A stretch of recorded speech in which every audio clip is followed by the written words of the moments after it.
दी, अगर सबसे पहले किसी ने दी है तो किसान सम्मान निधि देने का गौरव यशस्वी प्रधानमंत्री नरेंद्र मोदी जी के लिए। किस किस को मिलती, हाथ खड़े करके बताओ जिनको किसान सम्मान निधि मिलती। ये देखो कितने हाथ खड़े हो गए। लेकिन आप चिंता मत करना, हमारी सरकार भी किसान सम्मान निधि ऐसे ही चालू रखेगी। जोरदार अभिनंदन करें अपनी सरकार की भी। एक ही नीति है हमारे यशस्वी प्रधानमंत्री के नेतृत्व में, सबके जीवन की बेहतरी के लिए लगातार सरकार के द्वारा काम कर रहे हैं। और अब किसान तो है ही, लेकिन इस देश के साथ दुनिया का सबसे युवा देश है तो भारत है। और भारत में मध्य प्रदेश के अंदर भी 1.5 करोड़ युवा है, 1.5 करोड़। और 1.5 करोड़ युवाओं में मध्य प्रदेश के अंदर भविष्य में उनको अपने पैर पे खड़े करने के लिए, क्या महिला, क्या किसान, क्या गरीब, सबके जीवन में बेहतरी लाने के लिए उद्योगों की लंबी लाइन लगा रहा है। उद्योगों की लंबी लाइन, सभी प्रकार के सागर में उद्योग धंधे का कोई सम्मेलन हो, वो लोग उसमें आ जाए। जिस दिन हमने पहली बार बात रखी तो हमारे अधिकारी कह रहे साहब सागर में क्या है, पहले बीड़ी बेचते थे, वो बीड़ी भी बंद हो गई, आप काहे के लिए जा रहे हो? हमने कहा क्यों नहीं जाएंगे, सागर के लोग आगे बढ़ेंगे, उनको आगे बढ़ाने का संकल्प हमारा है। इसलिए सागर में भी इन्वेस्टर समिट की मुझे इस बात की प्रसन्नता है। सागर में पहली बार इन्वेस्टर समिट हुई और 23,000 करोड़ के कारखाने आने का संकल्प। और सागर ने पूरे बुंदेलखंड के लिए केन बेतवा नदी जोड़ो अभियान, जोरदार अभिनंदन करो स्वर्गीय भारत रत्न अटल बिहारी वाजपेयी जी के लिए भी, जिनने सपना देख। सबके संकल्प के आधार पर हमारे इस बुंदेलखंड की धरती बदलने वाली है। आपसे हाथ जोड़ के निवेदन है, अगर कोई भी कारण घर में पैसे की जरूरत पड़ जाए, आप अपनी जमीन मत बेचना। जमीन आने वाले समय में अब हरियाणा पंजाब को पीछे छोड़ने वाली है। हरियाणा पंजाब को इतना महत्व बढ़ने वाला है जब केन बेतवा नदी के माध्यम से, और आपने कहा ये सोनार नदी जोड़ने की बात, माननीय गोपाल जी भाई साहब, मैं आश्वासन देता हूं कि ये दोनों नदी जोड़ो अभियान का भी परीक्षण करा करके इस पे काम किया जाएगा। हमारे किसानों की जिंदगी बदले, इससे अच्छी बात क्या होगी। नदी तो परमात्मा की कृपा, भगवान की दया है। ऐसे में नदी से नदी जुड़ जाए, एक बड़ी नदी में ज्यादा पानी, एक नदी में कम पानी, दोनों अगर जुड़ जाए तो पूरा क्षेत्र उसका लाभ ले। क्या सिंचाई का पानी, क्या पीने का पानी, और अब तो उद्योगों में भी पानी, ये सब देने की व्यवस्था इसी से होती है। इसलिए हमने राज्य से राज्य, पहले के जमाने में हमारे पानी के नदी के बंटवारे को लेकर 20 साल मुकदमा चला राजस्थान के साथ। अब राजस्थान और मध्य प्रदेश लगे लगे अपने राज्य, ये कोई भारत पाकिस्तान तो थे नहीं, लेकिन बिना बात के कांग्रेस के लोगों ने लड़ाने का रिकॉर्ड बनाया। हम जब आए हमने कहा ये नाटक बंद को मिल जाए तो फर्क क्या पड़ जाएगा, थोड़ा वो ले थोड़ा हम ले। हमको मालूम राजस्थान में रेगिस्तान है, इतना सूखा पड़ता है। मैं ये बात लेके जब प्रधानमंत्री के पास गया, प्रधानमंत्री ने कहा आपकी बात बिल्कुल सही है, आप इस योजना पे आगे बढ़ो, इसमें खर्चा 70,000 करोड़ का आएगा, आप केवल 10% मिलाना, पूरा पैसा भारत सरकार देगी। ये नरेंद्र मोदी जी का समय चल रहा है। यह है केंद्र की सरकार का दरिया दिल कि सबको लेकर के पैसा भी वो दे रहे हैं। ये नदी केन बेतवा 1 लाख करोड़ की योजना है, इसमें 45,000 करोड़ भारत सरकार ने दिया। जोरदार अभिनंदन करो इसके माध्यम से भी। तो इस नदी के माध्यम से भी आप गोपाल जी भाई साहब ने जो बताया है कि कौन कौन सा इलाका छूटेगा, हम सर्वे करा करके कोशिश करेंगे कि सब दूर पानी पहुंचाए, कोई खेत खाली नहीं रहने वाला है। हर किसान की जिंदगी बेहतर हो, हर एक के खेत में पानी मिल जाए, उसकी जवानी हो जाती है। खेतों के अंदर पानी मिल जाए, नई जिंदगानी बन जाती है। आज के जमाने में पानी तो चाहिए। हमारे मेहनत के किसानों ने अपनी जान की बाजी लगा करके, और मुझे इस बात की प्रसन्नता है, कांग्रेस के लोगों के जमाने में 2003-4 में केवल 7 लाख हेक्टेयर पानी सिंचाई से होता था, केवल 7 लाख। लेकिन ये 15-20 साल की सरकार में साध्वी उमा भारती, बाबूलाल जी गौर, माननीय शिवराज सिंह जी चौहान, सबके साथ मिलकर 48 लाख हेक्टेयर में सिंचाई हो रही है। 48 लाख हेक्टेयर में ये 20 साल में, और इनकी 55-56 से लगा करके 2003-4 तक केवल 7 लाख। लेकिन अब हम ये नदी जोड़ो अभियान उत्तर प्रदेश के साथ, केन बेतवा, पार्वती, काली सिंध, चंबल, राजस्थान के साथ, और अभी हम तीसरे राज्य की तरफ बढ़ रहे हैं। अब महाराष्ट्र सरकार के साथ भी मिलकर के निमाड़ में, बुरहानपुर, खंडवा इत्यादि क्षेत्र के अंदर नदी जोड़ो अभियान, ताप्ती मैया को जोड़ करके एक और नदी जोड़ो अभियान में चलने वाले हैं, एक और नदी जोड़ो अभियान। और सारी नदी जोड़ो अभियान मिला करके अब 1 करोड़ लाख हेक्टेयर जमीन अपनी सिंचाई करेंगे। 1 करोड़, अभी 48 लाख हेक्टेयर थी, अब डबल करने वाले हैं। इसी प्रकार से सभी क्षेत्रों में समान रूप से हमारे अपने सरकार के माध्यम से किसानों के लिए, अभी माननीय गोपाल भार्गव जी हमारे बीच बोल रहे थे, अपने किसानों को खेती में फसल के आधार पर पैसा मिलता है, उसकी फसल की कीमत मिल जाए। लेकिन फसल की कीमत में सब्जी, फल, फूल ये थोड़े दिन तो चलते हैं, लेकिन टमाटर ज्यादा हो जाए दाम नहीं मिलते, मटर का भाव बढ़ जाए कोई और फसल का भाव बढ़ जाए, लेकिन अब हम अपनी खाद्य मतलब फूड इंडस्ट्री लगा, अगर आप 25 करोड़ की फैक्ट्री लगाओगे तो हम उसमें 25 करोड़ में 40% राशि सरकार देगी हमारे किसानों की बेहतरी के लिए। हमारे किसान केवल खेती नहीं करेंगे, अरे फसलों की फैक्ट्री भी लगा सकते हैं, उनकी जिंदगी में फैक्ट्री लगाने का अधिकार। और उससे आगे बढ़ करके अभी दूध उत्पादन को लेकर भी आप तो भाग्यशाली हो, आप तो गोपाल भार्गव जी को ही हालात। अरे गोपाल कौन है? आप सब गोपाल हैं, जिन जिन के घर गाय वो सब गोपाल। बोलो गोपाल कृष्ण भगवान की।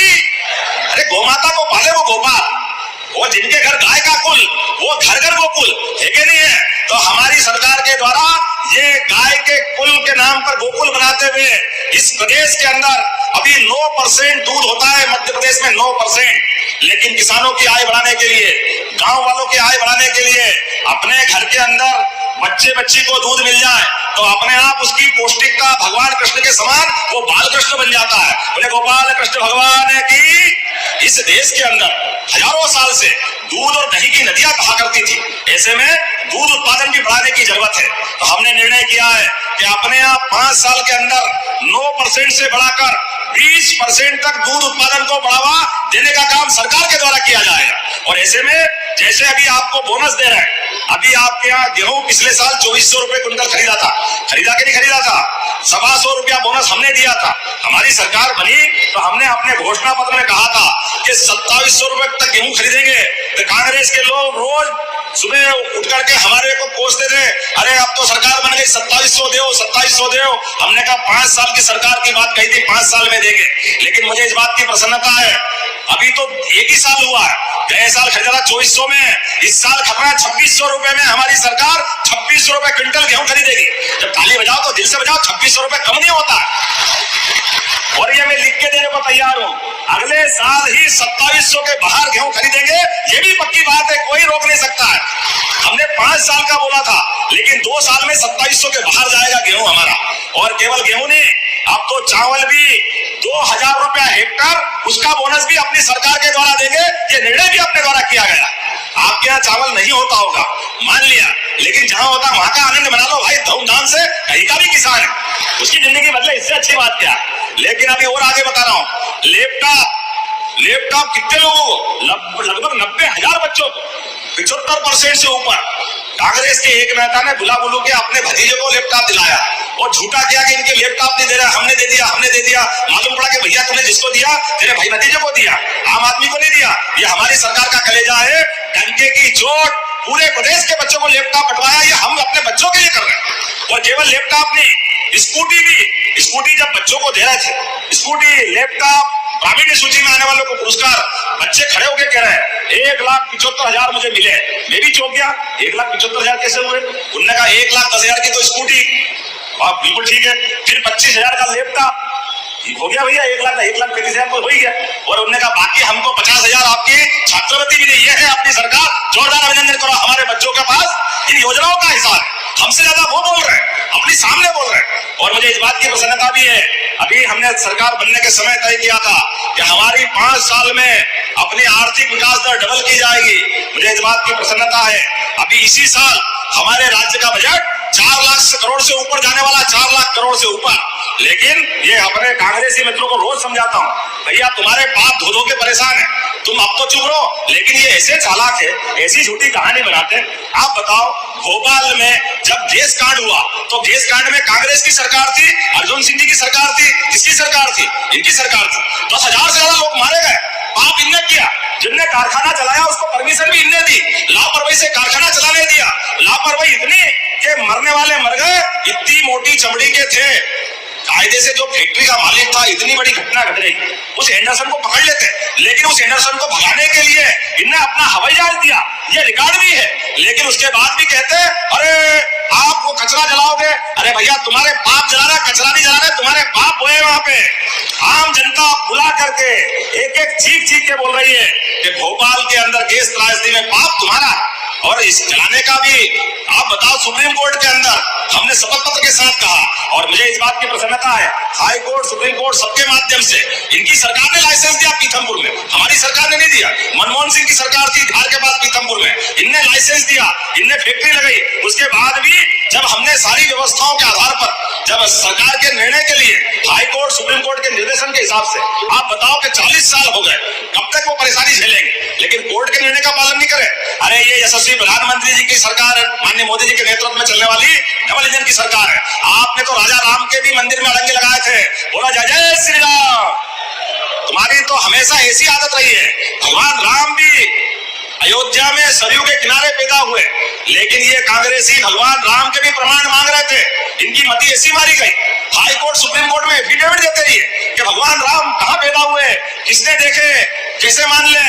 और जब भगवान राम का हाई कोर्ट के बाद सुप्रीम कोर्ट तक फैसला हुआ, ये शपथ पत्र देकर अड़ंगे लगाते रहिए। लेकिन ये यशस्वी प्रधानमंत्री, भारतीय जनता पार्टी की नीतियां हैं कि हम कोर्ट का सम्मान करते हैं, पर डंके की चोट मंदिर बना के नहीं बना। बोलो जय जय श्री राम। और अब तो अयोध्या के बाद भगवान चाहेगा कोर्ट के अंदर विचाराधीन है, तो हमने भी कहा कि मध्य प्रदेश के अंदर भगवान श्री कृष्ण के भी जहां जहां चरण पड़े हैं, वो प्रत्येक स्थान को देवस्थान बनाएंगे अपने मध्य प्रदेश में भी। ये तो आज तक राम जी के दर्शन करने नहीं गए, केवल वोट मांगने आते हैं, ये चुनावी हिंदू बनते हैं। अभी इतना बड़ा कुंभ का मैदान पे भगवान का स्नान करने का मौका मिला, कोई राहुल गांधी कोई गए नहीं दर्शन करने, स्नान करने, क्योंकि आस्था का सवाल है। और हमें इस बात का गर्व है, यशस्वी प्रधानमंत्री से लगाकर के नड्डा जी, अमित शाह जी, पूरे हमारी पार्टी के सारे लोगों ने कुंभ में डुबकी भी लगाई और साधु संतों का आशीर्वाद भी लिया। बोला लेना चाहिए कि नहीं लेना चाहिए। मैं मंच में भी साधु संत बैठे हैं, आपको भी प्रणाम करता हूँ। हमारे मन में आस्था है, हमारे मन में भावना है, ये सनातन संस्कृति की विशेषता है। हम किसी धर्म की निंदा नहीं करते, किसी के बारे में गलत नहीं बोलते, लेकिन अपने धर्म को क्या नकारा सकता है क्या? अपने धर्म को मानना चाहिए कि नहीं मानना चाहिए? बोले सनातन धर्म की